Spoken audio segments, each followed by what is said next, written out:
You're good. Should I start again? Yes. All right. So again, for the second time, welcome. So my name is Valerie Vestal. I'm a psychiatric nurse practitioner at the Mood Treatment Center.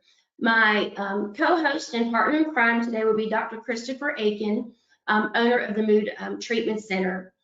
Today, we're going to bring to you working from home, ways to enhance focus and attention. We encourage questions because, of course, one of the best ways of learning is to have a sense of curiosity. So please ask questions. So to submit a question on the desktop, it's the bottom right. On your phone, it's the question mark. And also on the phone, you can swipe between slides and video. Let's begin. So working from home, some people, when they think about working from home, they have this ideal vision, that think they forget sometimes that it's work.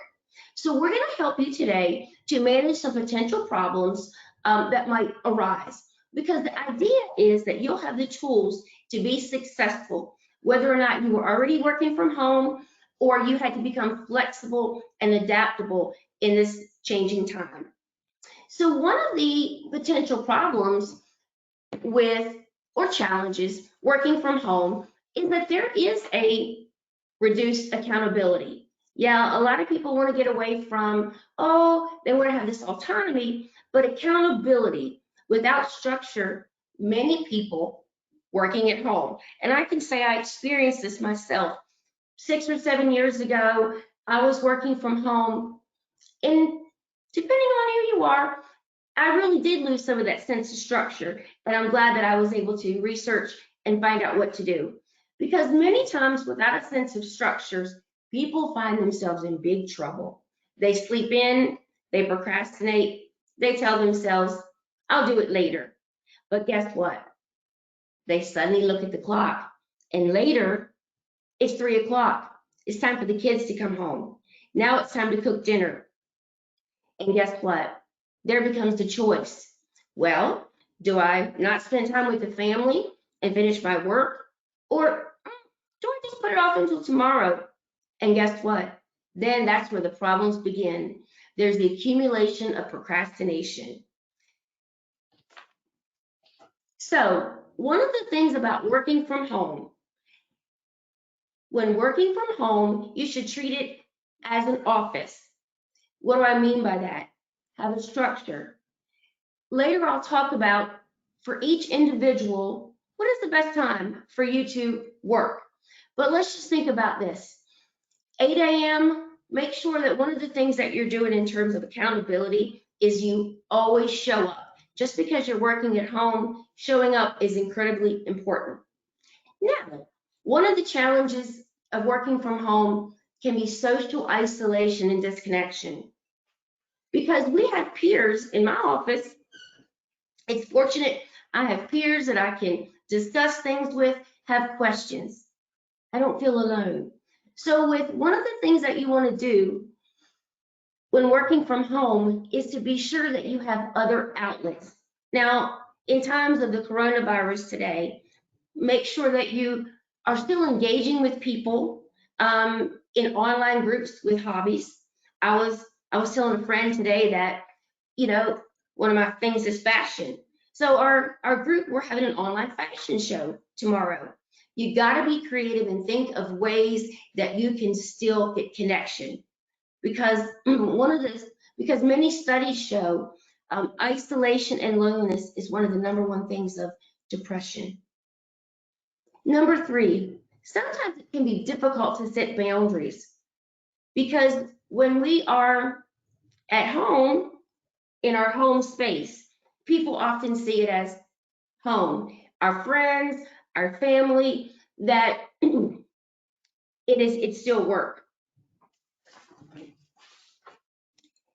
The other thing that I experienced and I saw as a challenge sometimes is that when we're working from home, we can feel as we have little support. So if this is a new at-home work experience, you really do want to stay in touch with colleagues, because I remember working from home. It was a new job, new equipment. I really didn't know anybody. And so when that happens, it's hard to reach out, ask questions. When you're in an office, you can say, "Hey, John, now how did our boss say to do that?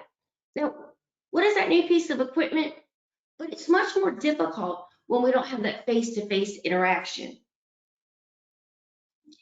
The other, the other challenge is that sometimes we can feel overwhelmed. Well, feeling overwhelmed, when people begin to feel overwhelmed, a wise man once told me that being overwhelmed is that they really have issues with sorting. It's a sorting issue, meaning that I just really don't know what to do first. I've got this whole list to do. So don't worry, hang tight. We're going to give you the steps and strategies today for how to overcome feeling overwhelmed.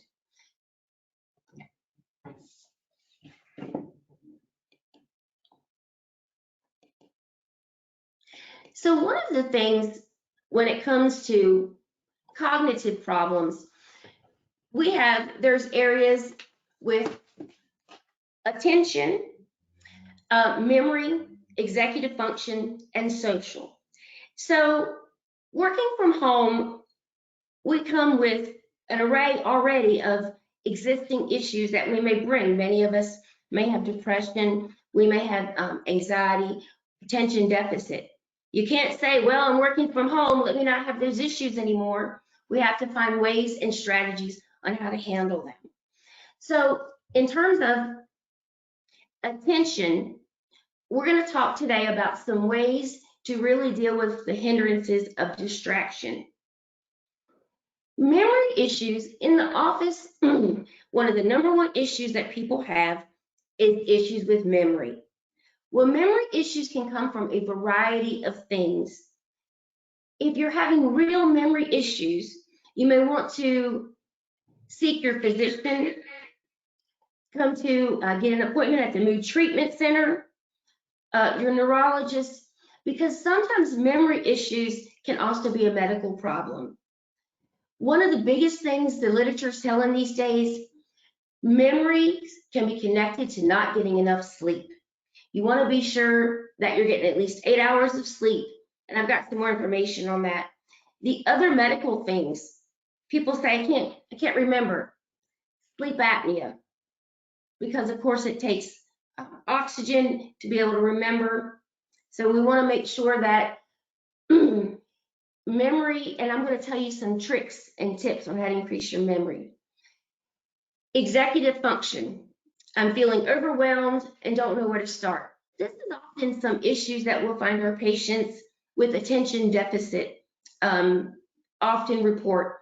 They're impulsive, they're overwhelmed, having trouble with being on time because they really just don't have a sense of time. I can find myself sometimes getting engrossed in something and, oh, I didn't realize, particularly a patient conversation, wanting to really help them, then I lose track of time.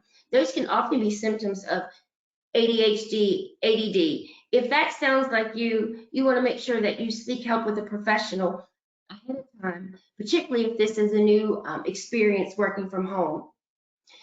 Social issues in terms of cognition. So one of the things when we have some cognitive problems, the social, is that sometimes clients have issues with being able to recognize facial expressions.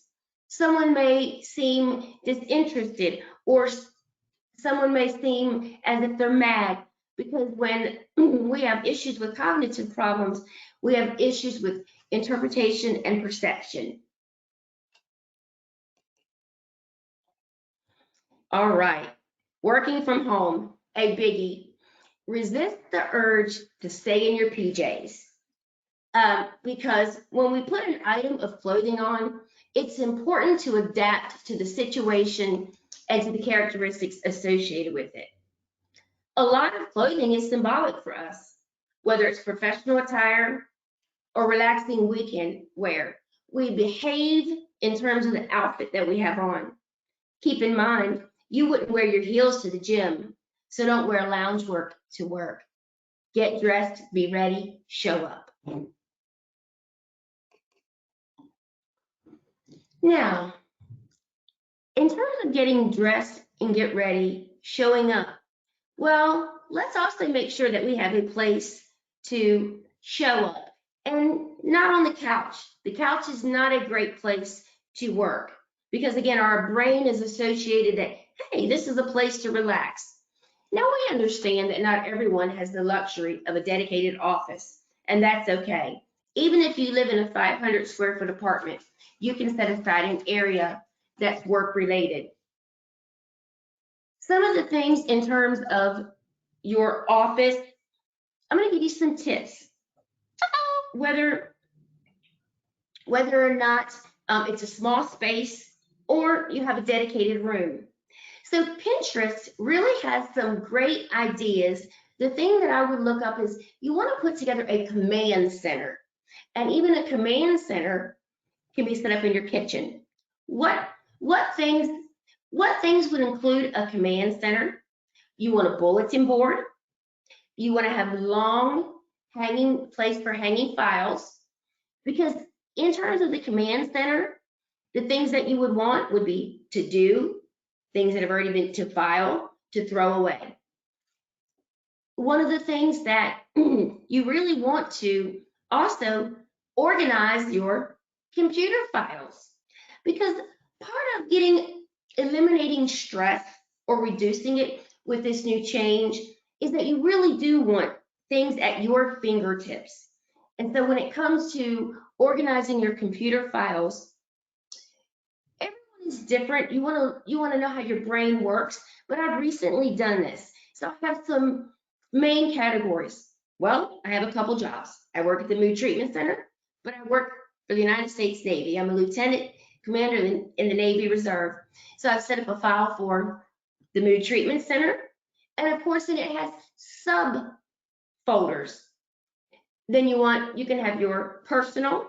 The idea is that you want things to be easy, because therefore you can spend more of your energy doing the work that you need instead of looking for things that's frustrating.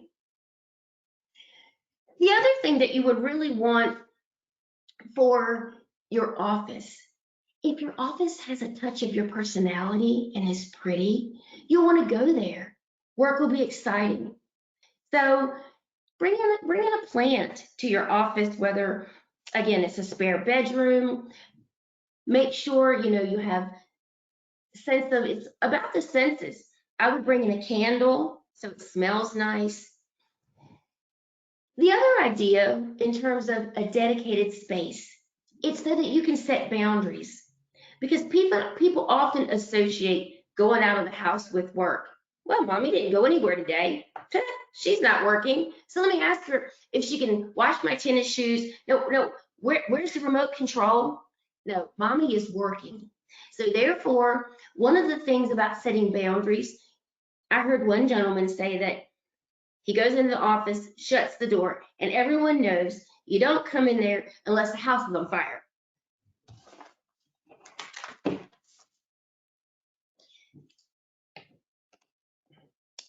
Tips for minimizing distractions. Oh boy, why is that important? Because not only is it annoying, but did you realize that it actually takes 23 minutes to recover from a distraction? So it's no wonder the work environment. Sometimes people say they can't get anything at work done because of all the distractions. So let's make sure your environment is as distraction-free as possible. Well, one of the things, if you don't have, let's say you are working in a dedicated area in the corner desk in the kitchen, then I would certainly wear noise canceling headphones. Now, one of the things, I would really try not to listen to music, because sometimes you get lost in the music, and if you're doing tedious work, it's difficult. Now, one of the things that people with attention deficit, we can get distracted by outside noise or the thoughts in our own head. And so with that being said, white noise. is really good. That's actually, I'll sneak this in, that's actually a little good tip for sleep as well. When people say they can't sleep, white noise can be helpful. Now I understand why my dad always went to bed with the TV on. That's wrong. Don't do that, but use some white noise. You can also place a sign on the door of your office. Please do not disturb. A biggie. As I was working on a major project, I found that this tip actually helped me, placing my phone away from my workspace, because I think we're just in the habit of, oh my, let me check it. And what is it? It's one of those distractions that it could cost me 23 minutes to recover from. So one of the things that you may want to consider, because I know that some people, if I said, don't be near your phone, well, they'll be concerned about children, aging parents. Well, I might actually have just a special little tone, ringtone for those people, and they know it's an emergency only, and then I would really try just to ignore all others. So you have to make this work for you. Social media distractions. Wow, now that can really take up a lot of time. Later in the presentation, you're going to hear me talk about how to prioritize urgent versus important things.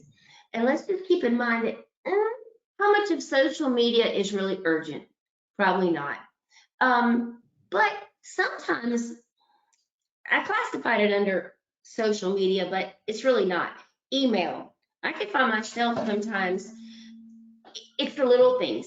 Email in itself can be distracting. So we want to make sure that I would recommend setting probably 2 to 3 times a day to check your email. And if you have a supervisor that really is into email, you could actually set up a little notice that says, these are the times that I'll be checking my email, so that people won't think you've abandoned them, but you can really stay focused.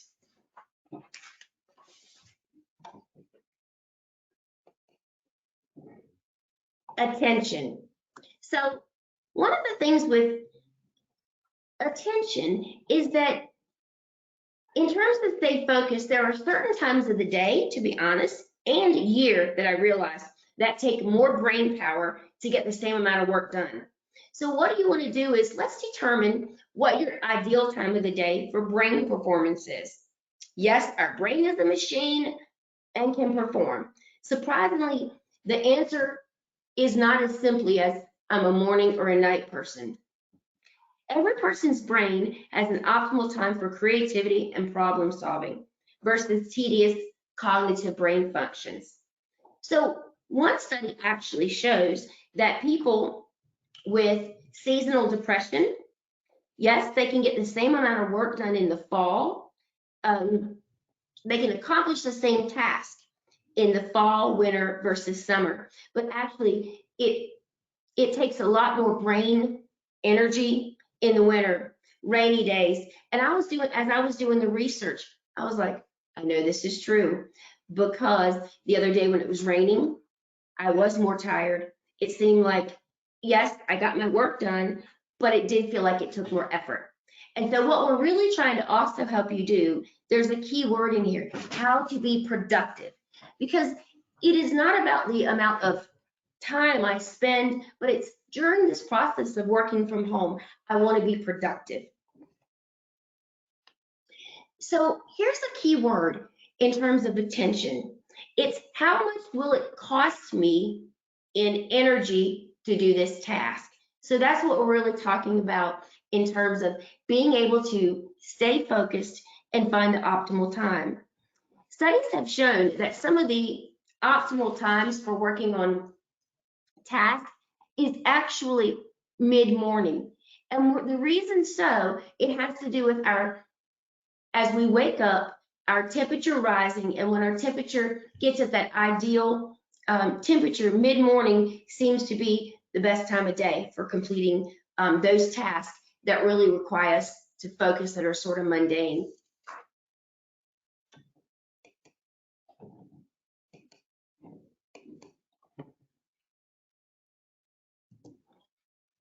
So let's talk about some other ways to keep our attention. And some of the other ways to keep our attention is that you want to build in rewards. What is a reward? It's something that we look forward to, but it actually triggers something in our brain that makes us excited. So you'll notice that it does say chocolate. Now, I really want to keep in mind the difference. Just sitting and munching out on chocolate is actually going to do quite the opposite, make us feel sluggish and tired. But if I set goals and I say, after I finish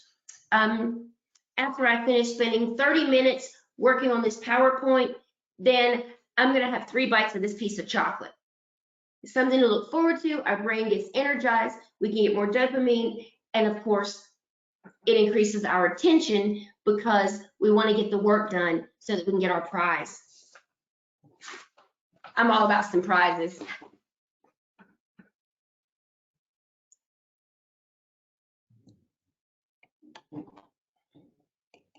Is there any questions?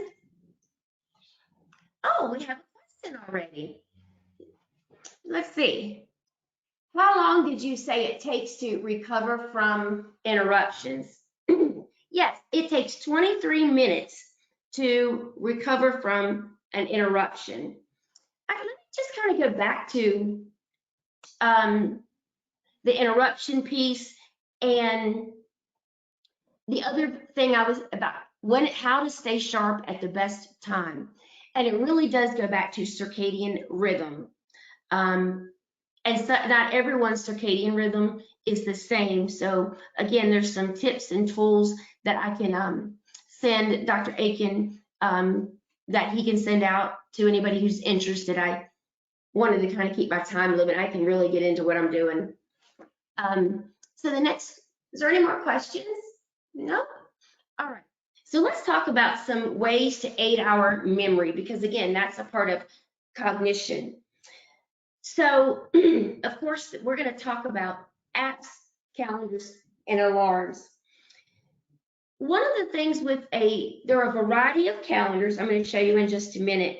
You're going to have to figure out what really does work for you, because some calendars are paper, some are electronic. You know, I've heard some calendars are full page, some are where it's got hour by hour. The other thing to keep in mind is that in the digital age, particularly if you are working from home, but you work traditionally as a group, you want to make sure that your calendars are synced so that if you're invited to a meeting, you don't then say yes to a conference call on an individual level. So you want to make sure everything is synced up. There are lots of, just gonna look for my phone, but there are lots of great tools out there, apps that can help with the calendars and memory. You have to decide which one is best for you. Oh, a daily journal and a to-do list. So in a to-do list, and I'm going to go into this in more detail, but the way to really get started is a brain dump. There's an awesome book that I read. It is called David Allen's Stress-Free Productivity. And if you don't write anything else down, write that down. You'll want to Google it. David Allen's, that's the author, Stress-Free Productivity. That book really changed my life in terms of, because yes, notice you're productive, but it helps eliminate the stress and the overwhelm. Remember when I was talking about being overwhelmed and it's a sorting issue? Because what it really is, oh my, I don't know what to do first. I've got all this stuff.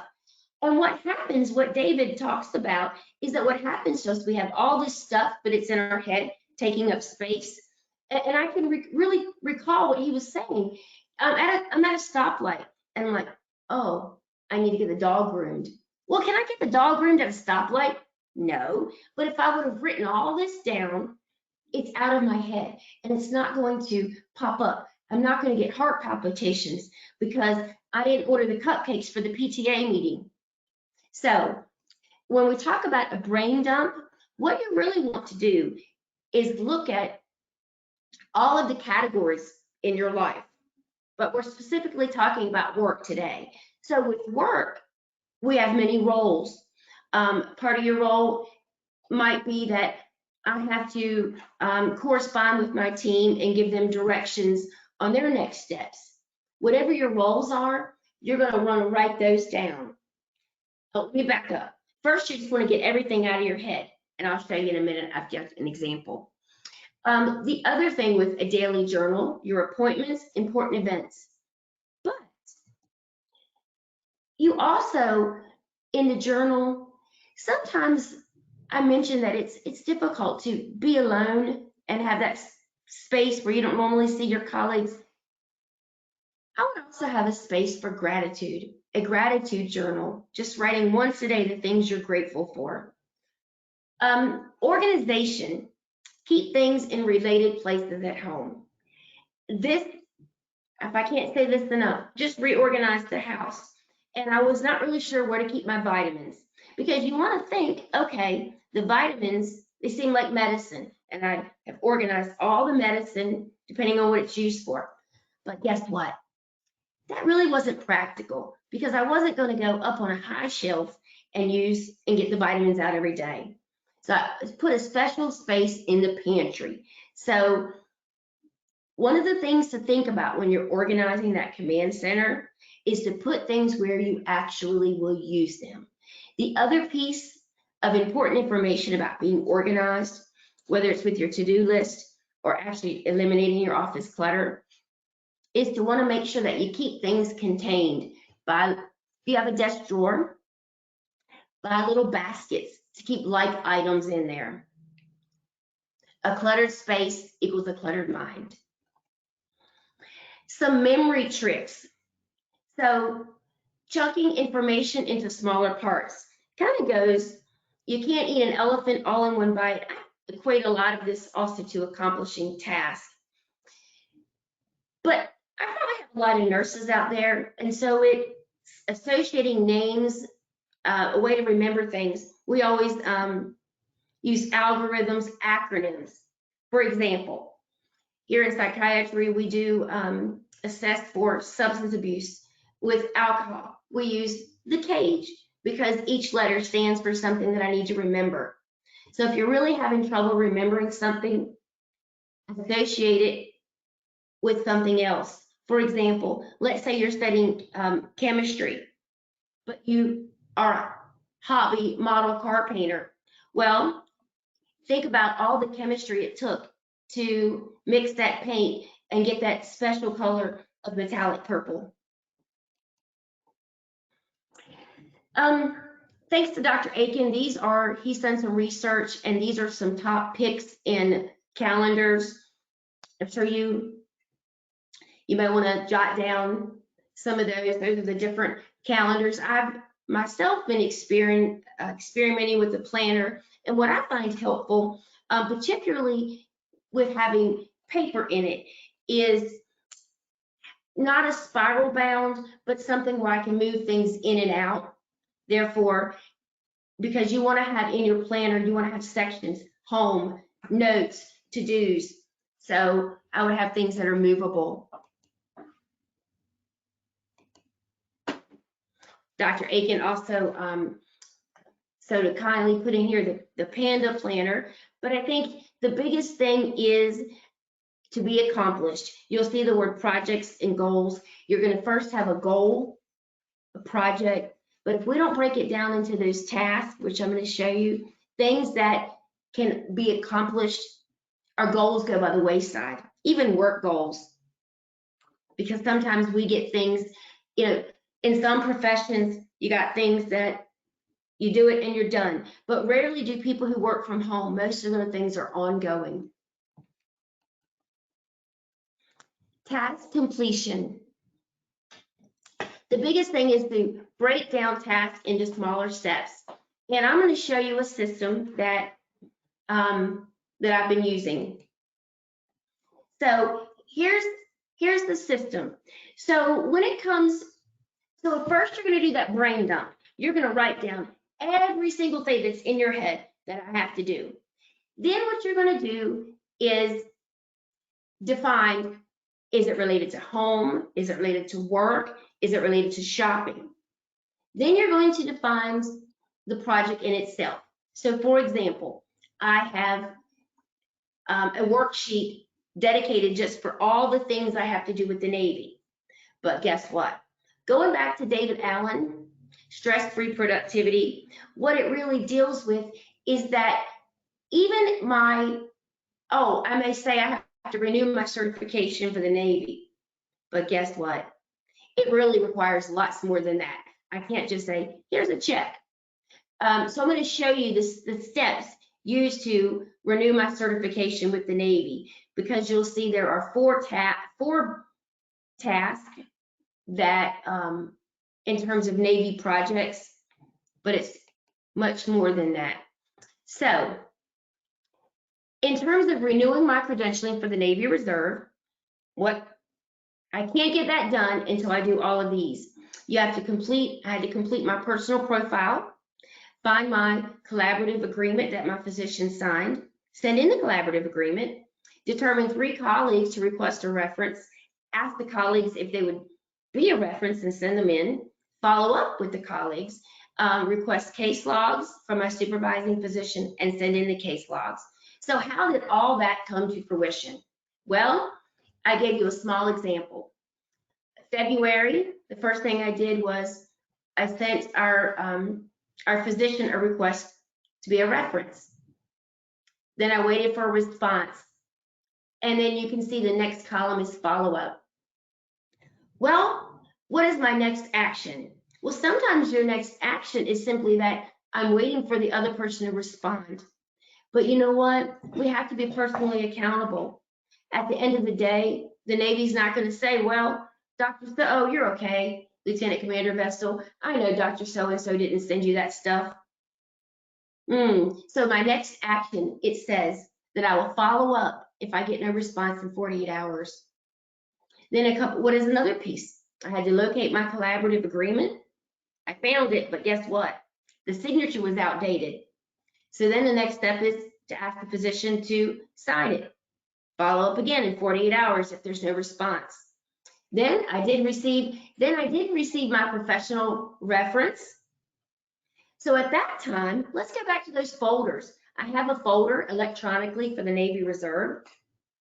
So I created a subfolder that said credentialing Valerie Vestal 2020, and I added the professional references so that then I can send everything in. Another aspect of what I had to accomplish to get re-credentialed is to complete the opioid training requirement. So I completed it, got my certificate, and I had to put that in the folder. So you can get the idea. I'm not going to go through every single thing. We would be here way past the time of this, but you'll have this in it as an example. And one of the things that, in terms of a reward, every time I had something accomplished, I got an adrenaline rush. It was a small high. Oh, I see there are questions. So what are the top tips for teens who have attention challenges with school or at home? Well, some of the top tips for teens can actually be some of the very same things I just gave you for work. So you can find a small space, find a private area. I would really do something like with a reward, like maybe they can have their, if it's at home, they can have their phone for 10 minutes after they've been working for 30.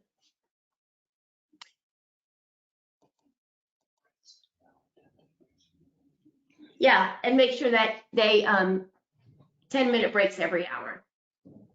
So problem solving. You know, one of the things that when we have issues with attention, focus, and we feel overwhelmed, problems just seem so big. One of the things is to ask good questions. And some of the good questions would be, okay, what's causing the problem? Who are the people involved? And so, for example, I think the biggest one, though, is what is my desired outcome? What do I really want to happen?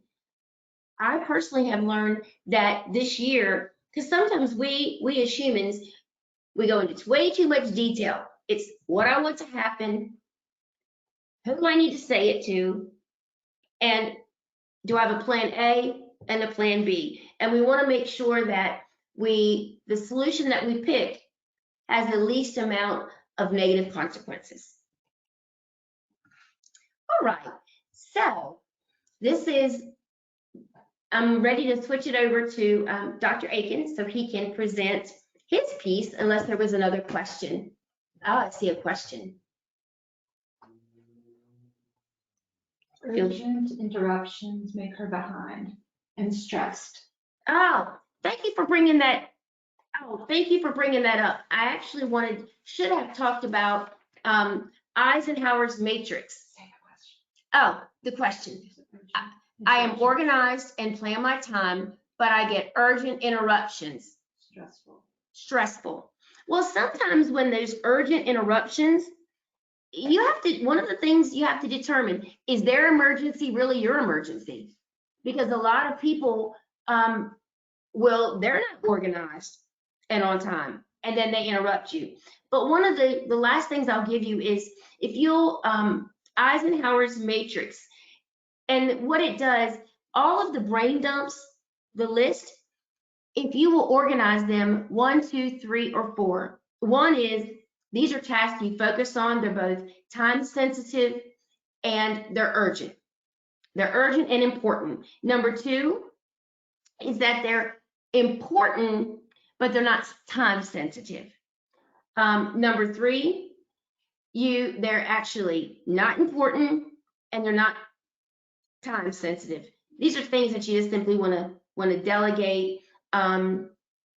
They're actually things like reading professional journals. They're important at some levels, but they're not the most important thing that I need to be doing.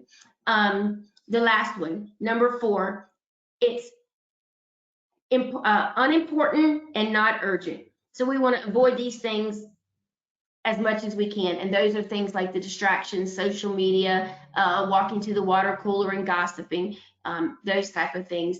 They don't earn you any rewards. All right, thank you for your time. Let me turn this over to Dr. Aiken. And then stay here, you guys can both do questions at the end. Okay. Yes, of course.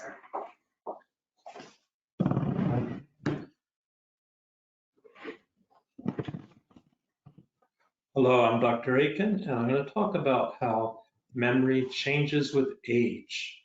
So the good news first, that brain function peaks at age 35 to 45. That's when you're going to do the best on simple cognitive tasks like memory, working quickly, multitasking. And then the bad news is that declines with age. So after age 45, your ability starts to go down, particularly in multitasking and short-term memory. After age 65, we'd expect a normal person to have their memory go down about twice as fast. So on average, you might experience a decline in your memory and mental speed between 45 and 65. Slowly, barely noticeable, and after 65, it tends to get faster. But there is some good news. Let me see, I'm apologizing, I need to be able to see my slides. There we go. So the first things that tend to go in those years of late middle age and early older age are the ability to multitask, remember conversations, remember recent events. This can be embarrassing, like feeling like you told people the same story again and again, remembering your to-do list, and remembering people's names. So there's ways to accommodate for each of these. You know, it's not natural actually to remember people's names. It's like learning a new language every time you meet someone, as if you were learning Spanish and you had to learn the new word for chair and for table and computer. Well, we just call all computers computer, but imagine if we had to call every computer a different name. It would be quite chaotic to remember all of those. And that's what it's like to remember people's names. So people who are really good at remembering names simply make associations. And a lot of times they make associations that are funny or even profane and obnoxious, God forbid that ever gets out, like it did once with George W. Bush. They found out some of his associations. It was quite embarrassing.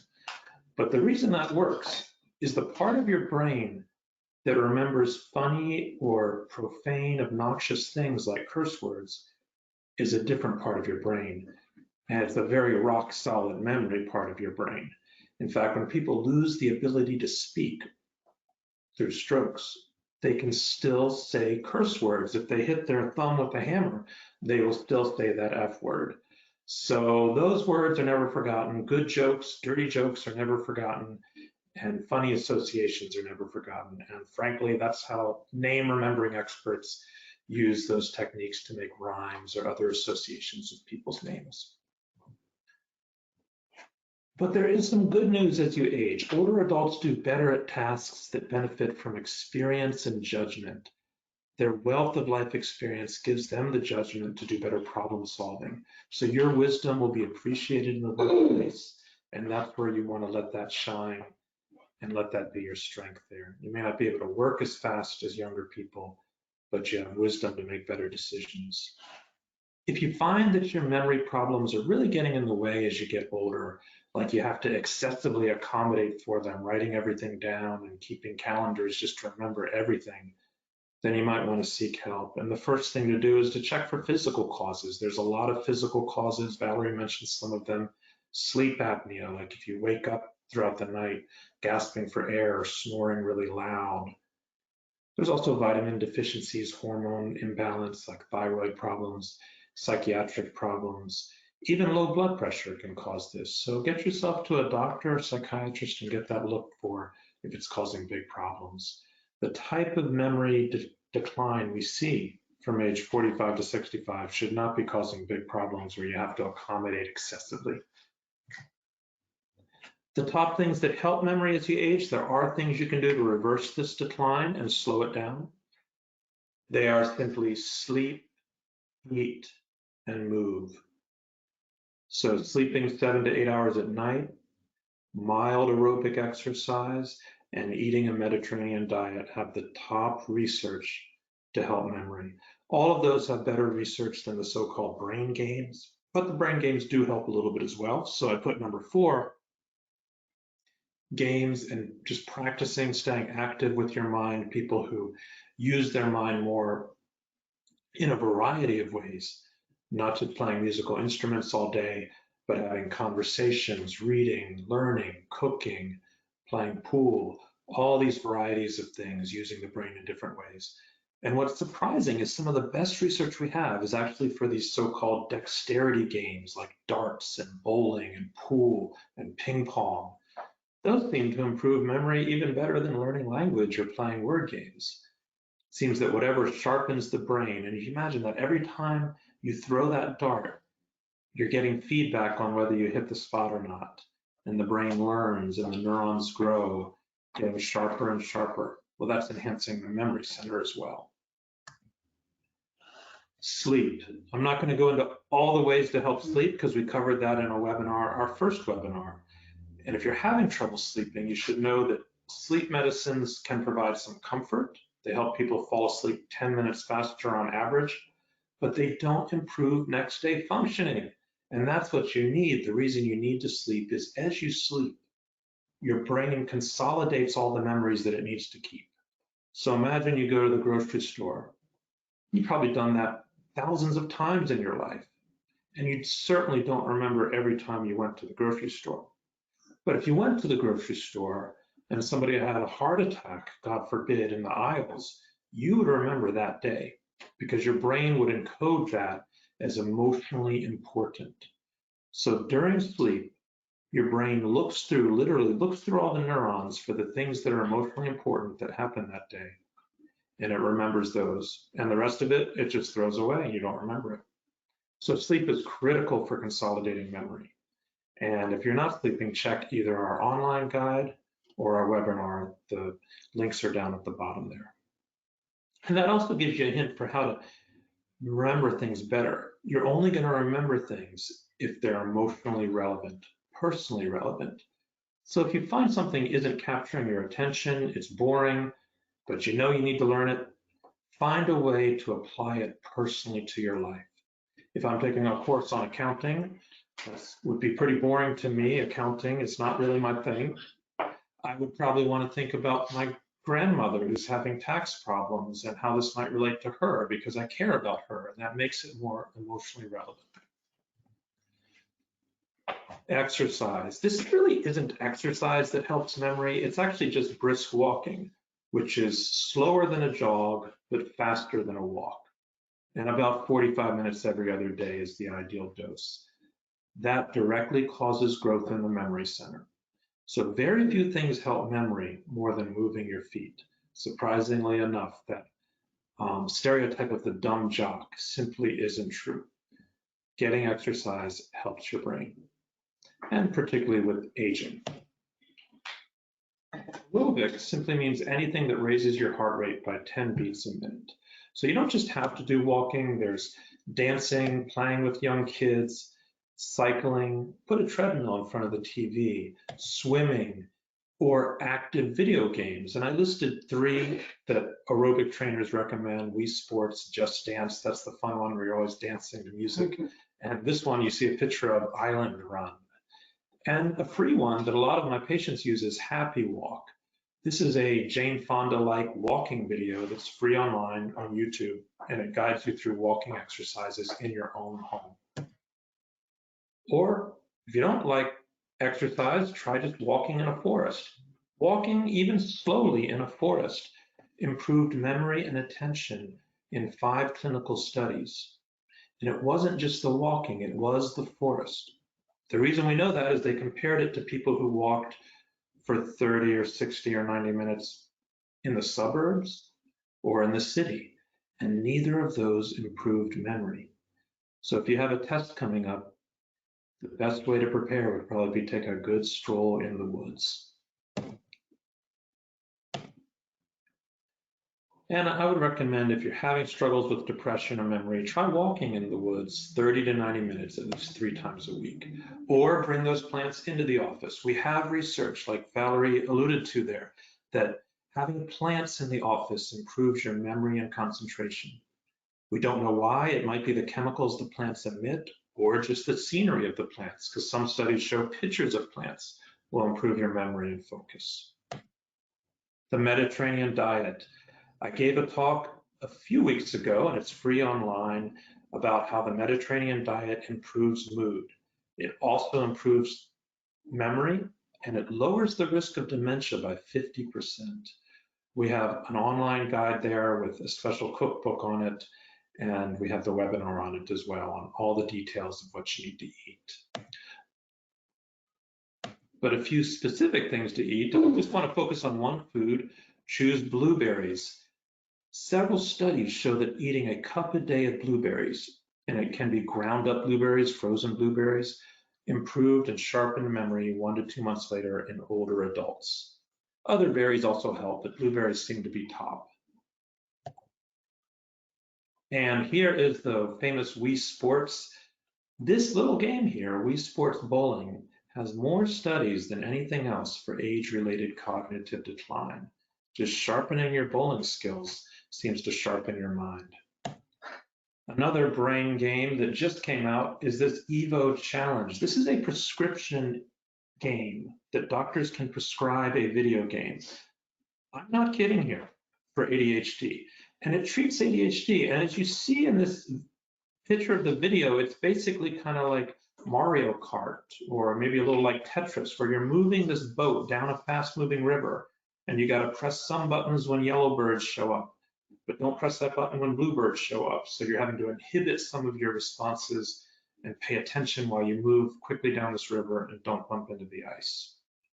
Well, this game improved symptoms of ADHD and focus and concentration. So video games can help. But there's a secret to this video game.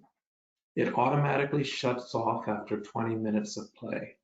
And that's the bottom line here, is variety. So doing dexterity games, whether it's a video game or ping pong, is going to help your memory. Just don't do it all day long. You want to do it for a limited amount of time. And There's lots of programs out there. The brain games, Luminosity is one, but it doesn't have any research behind it, so they got sued. These are some that actually have research behind them. Cognifit, Brain HQ, REHA.com, and Nintendo. The Nintendo Wii Sports, which is dexterity, and the Nintendo Big Brain Academy, which is on Amazon, has a lot of cognitive games that are well researched. If you don't like digital, just keep it real. Do playing cards, jigsaw puzzles, musical instruments, book clubs, interacting socially. All of this improves your memory as you age. Just think of variety again. If you want to learn more, I have a book on all these tips that improve memory and improve mood on our website.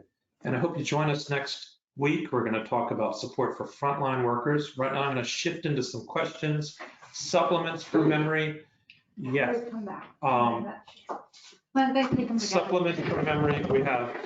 We use a lot of those in the practice. Things like omega-3, cinnamon. There's a dark chocolate extract that improves memory.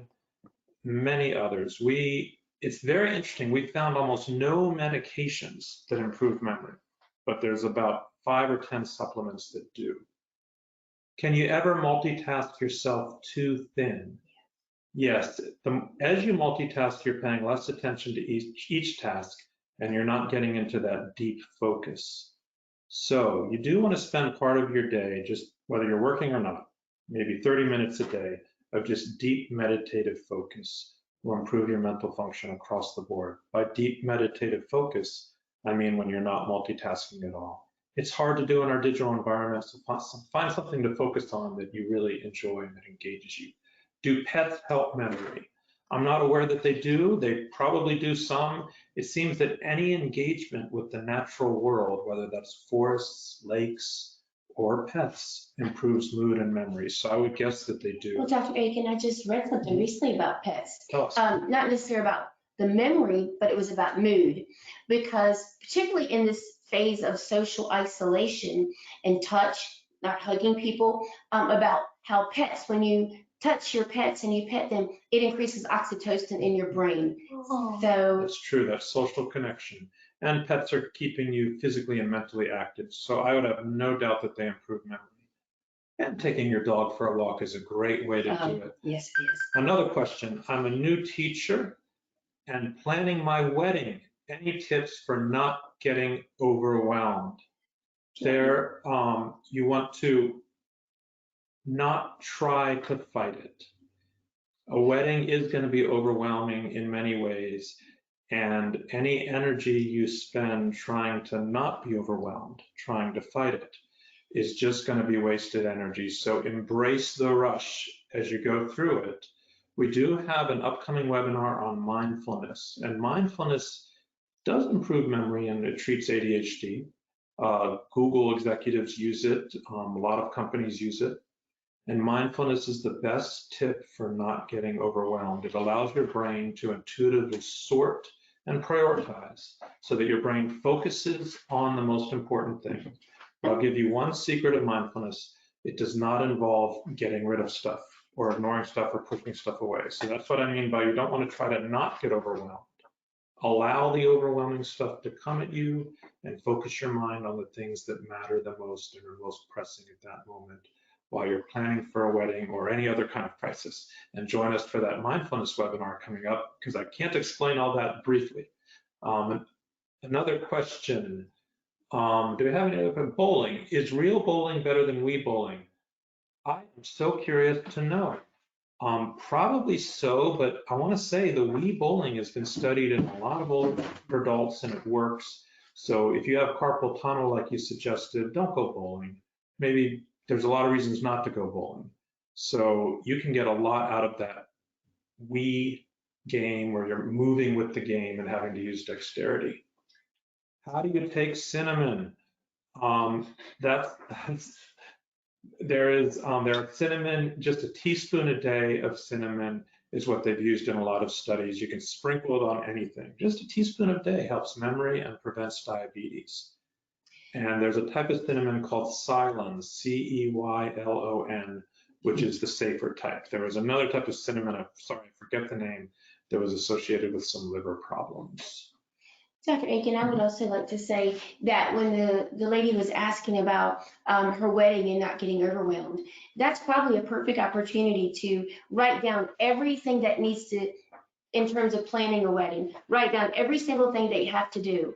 And then what you want to do is begin to prioritize that. And what part can you delegate? And when you think about urgent versus important, some of those things have a timeline that I may have to reserve, like the church, a year out.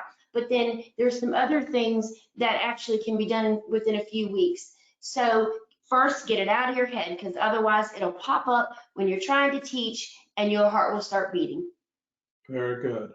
And the final question, will we post the YouTube link and slides? Definitely we will. That'll be up within the next 24 hours.